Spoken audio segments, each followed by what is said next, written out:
A lot of the B2B tech CEOs that I work with are using account-based marketing, ABM, as their primary go-to-market business development strategy. And that's because for a lot of these businesses, their target customers are big opportunities. They could be million-dollar, multi-million-dollar a year accounts over a long lifetime.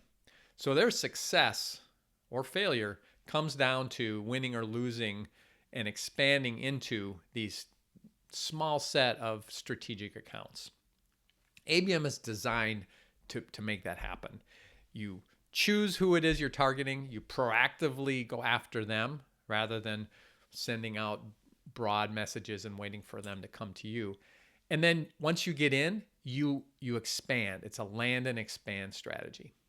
It works great when it works. It's very difficult to implement successfully. And I want to share how to prevent that failure, and which is mostly due to what I call ABM drift. And that's where you had a plan to start for a very focused strategy, but you find yourself down the road with a very diluted, broader, messy, somewhat normal sales and marketing strategy that doesn't achieve the goals that you have to have the focus to achieve the goals for ABM. So how do you prevent that ABM drift? The first important piece is you as the CEO have to hold the team, get their buy-in, and then hold them accountable to ABM as your primary and maybe sole strategy for acquiring and expanding accounts. That's a really important way to avoid the distractions that come from people applying normal marketing tactics or normal sales strategies to the market that aren't ABM focused. ABM is uncomfortable because you have to limit yourself to a very, very small number of accounts. So that commitment has to come from you. If you're not driving that, it will not stay pure. Secondly, I encourage you to err on the side of a shorter list, a smaller number of accounts, and then go from there.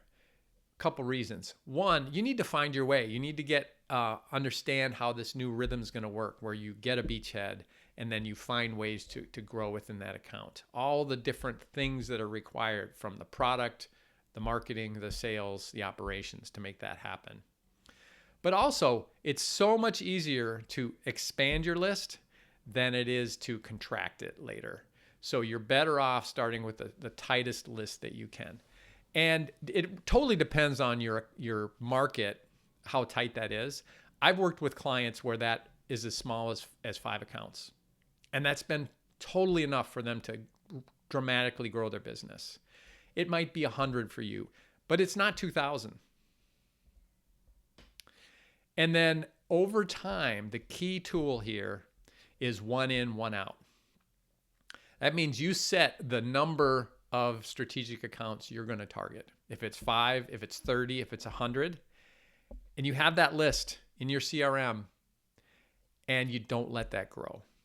So that doesn't mean you don't change it, but when you keep sacrosanct this idea that we only have 25 accounts that we're targeting. So if we have a new one that comes on the radar that we need to target, we as a team have to decide which account is going to come off of the list to make that work.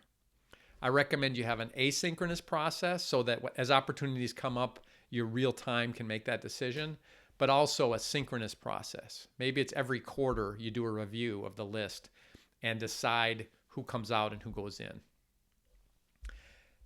ABM is so powerful.